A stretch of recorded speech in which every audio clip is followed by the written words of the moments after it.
ಎಲ್ಲರಿಗೆ ನಮಸ್ಕಾರ. ಕನ್ನಡ ಲೈಫ್ ಸ್ಟೋರಿನಿಂದ ಪ್ರತಿಯೊಬ್ಬರಿಗೆ ತುಂಬ ಧನ್ಯವಾದಗಳು. ನೀವು ಇಷ್ಟಪಡುವವರಿಗೆ ಮನಸ್ಸಿನ ಮಾತು ಹೇಳಲು ಭಯಪಡುತ್ತಿದ್ದೀರಾ? ನೀವು ನಿಮ್ಮ ಮನಸ್ಸಿನ ಮಾತನ್ನು ನೀವು ಇಷ್ಟಪಡುವ ವ್ಯಕ್ತಿಗೆ ಹೇಳಲು ಹಿಂಜರಿಯುತ್ತಿದ್ದರೆ ಇಲ್ಲಿದೆ ಕೆಲವು ಟಿಪ್ಸ್. ಇವುಗಳನ್ನು ಅನುಸರಿಸಿ ಅವರು ಇನ್ಯಾರದ್ದೋ ಸ್ವಂತ ಆಗುವ ಮುನ್ನ ನಿಮ್ಮವರನ್ನಾಗಿಸಿ. ನಮ್ಮ ಮನಸ್ಸಿನ ಭಾವನೆಗಳನ್ನು ಇನ್ನೊಬ್ಬರಲ್ಲಿ ಹೇಳಿಕೊಳ್ಳುವುದು ಸ್ವಲ್ಪ ಕಷ್ಟದ ಕೆಲಸವೇ. ಅದರಲ್ಲೂ ನಾವು ಯಾರನ್ನು ಪ್ರೀತಿಸುತ್ತೇವೋ ಇಷ್ಟಪಡುತ್ತೇವೋ ಅಂಥವರಲ್ಲಿ ನಮ್ಮ ಮನಸ್ಸಿನ ಭಾವನೆ ಹೇಳಿಕೊಳ್ಳುವುದು ತುಂಬ ಕಷ್ಟ. ತಮ್ಮ ಭಾವನೆಗಳನ್ನು ಇತರರ ಮುಂದೆ ಹಂಚಿಕೊಳ್ಳಲು ಹಿಂಜರಿಯುವ ಅನೇಕ ಜನರಿದ್ದಾರೆ. ತಮ್ಮ ಪ್ರೀತಿಯ ವಿಷಯ ಹೇಳಿದರೆ ಅವರು ಎಲ್ಲಿ ತಮ್ಮನ್ನು ದ್ವೇಷಿಸುತ್ತಾರೋ ಅಥವಾ ತಮ್ಮಿಂದ ದೂರ ಹೋಗುತ್ತಾರೋ ಎನ್ನುವ ಭಯವಾಗಿರಬಹುದು. ಒಟ್ಟಾರೆ ಮನಸ್ಸಿನ ವಿಷಯ ಹೇಳುವುದೆಂದರೆ ಪರೀಕ್ಷೆ ಎದುರಿದಷ್ಟು ಕಷ್ಟವಾಗಿ ಬಿಡುತ್ತದೆ. ಆದರೆ ಕಷ್ಟ ಎಂದು ಹಾಗೆ ಹೇಳಿಕೊಳ್ಳದೇ ಇರುವುದು ಸರಿಯಲ್ಲ. ಯಾಕೆಂದರೆ ಹೀಗೆ ಮನಸ್ಸಿನ ಭಾವನೆ ಹೇಳಿಕೊಳ್ಳದೆ ಕುಳಿತರೆ ನಿಮ್ಮ ಪ್ರೀತಿ ನಿಮ್ಮ ವ್ಯಕ್ತಿಗೆ ತಿಳಿಯದೆ ಹೋಗುತ್ತದೆ. ನೀವು ಎಷ್ಟೇ ತಡ ಮಾಡುತ್ತೀರೋ ಅಷ್ಟು ನಿಮಗೆ ನಷ್ಟ. ಯಾಕೆಂದರೆ ನೀವು ಮನಸ್ಸಿನ ಮಾತನ್ನು ಹೇಳಲು ಮೀನಮೇಷ ಎಣಿಸುವಾಗ ಇನ್ಯಾರೋ ಬಂದು ಆ ವ್ಯಕ್ತಿಗೆ ತಮ್ಮ ಪ್ರೀತಿಯನ್ನು ಹೇಳಿಕೊಂಡು ಅವರೇನಾದರೂ ಒಪ್ಪಿಗೆ ಸೂಚಿಸಿದರೆ ನೀವು ಪ್ರೀತಿ ಹುಟ್ಟುವುದಕ್ಕೂ ಮೊದಲೇ ಸತ್ತಂತಾಗಬಹುದು.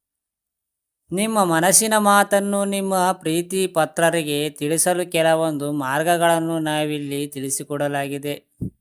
ಸ್ನೇಹವನ್ನು ಪ್ರಾರಂಭಿಸಿ. ಪ್ರೀತಿಯ ಮೊದಲ ಹೆಜ್ಜೆ ಸ್ನೇಹ ಎಂದೇಳಬಹುದು. ಮೊದಲ ನೀವು ಆ ವ್ಯಕ್ತಿಯ ಸ್ನೇಹವನ್ನು ಪಡೆದುಕೊಳ್ಳಿ.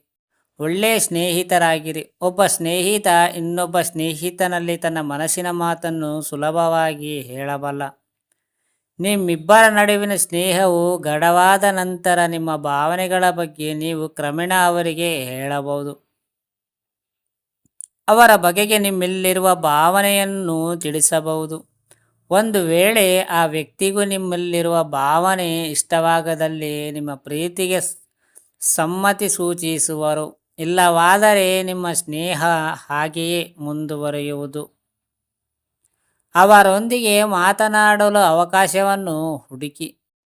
ನಾವು ಯಾರನ್ನಾದರೂ ಪ್ರೀತಿಸುತ್ತಿದ್ದರೆ ಅವರನ್ನು ನೋಡಲು ಅವರೊಂದಿಗೆ ಮಾತನಾಡುವ ತವಕದಲ್ಲಿರುತ್ತೇವೆ. ಹಾಗೆಯೇ ನೀವು ಅವರನ್ನು ಮಾತನಾಡಿಸುವ ಅವಕಾಶಕ್ಕಾಗಿ ಕಾಯಿರಿ. ಯಾವುದೋ ನೆಪ ಮಾಡಿಕೊಂಡು ಅವರಲ್ಲಿ ಮಾತನಾಡಿ ಅವರನ್ನು ಆದಷ್ಟು ಅರ್ಥ ಮಾಡಿಕೊಳ್ಳಲು ಪ್ರಯತ್ನಿಸಿ.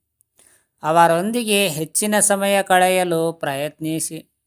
ಆಗ ಅವರು ಹೇಗೆ ಎನ್ನುವುದನ್ನು ನೀವು ಸಮೀಪದಿಂದ ಗಮನಿಸಬಹುದು. ಅವರೊಂದಿಗೆ ಹೆಚ್ಚಿನ ಸಮಯ ಕಳೆಯಿರಿ. ಸಮಯ ಕಳೆಯುವುದೆಂದರೆ ಅವರನ್ನು ಭೇಟಿಯಾದ ಬಳಿಕ ನೇರವಾಗಿ ಡೇಟಿಂಗ್ ಕರೆಯುವುದಲ್ಲ.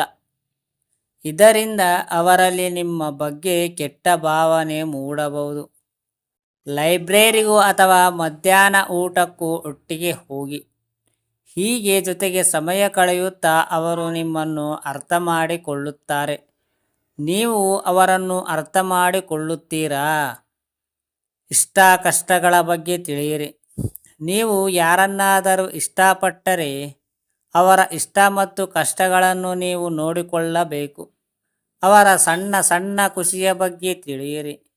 ಒಂದು ವೇಳೆ ಅವರಿಗೆ ಯಾವುದೋ ಇಷ್ಟವಾಗುತ್ತೋ ನೀವು ಅದನ್ನೇ ಆರ್ಡರ್ ಮಾಡಿ. ಸಾಮಾನ್ಯವಾಗಿ ಪ್ರತಿಯೊಬ್ಬ ಹುಡುಗಿಯೂ ಚಾಕ್ಲೇಟ್ ಇಷ್ಟಪಡುತ್ತಾರೆ. ಅವರಿಗೆ ಅವರು ಇಷ್ಟಪಡುವ ಚಾಕ್ಲೇಟ್ ನೀಡಿ. ಹೀಗೆ ಅವರ ಬೇಕು ಬೇಡಗಳ ಬಗ್ಗೆ ತಿಳಿಯಿರಿ. ಅವರ ಮನಸ್ಸಿಗೆ ನೋವಾಗದಂತೆ ನೋಡಿಕೊಳ್ಳಿ.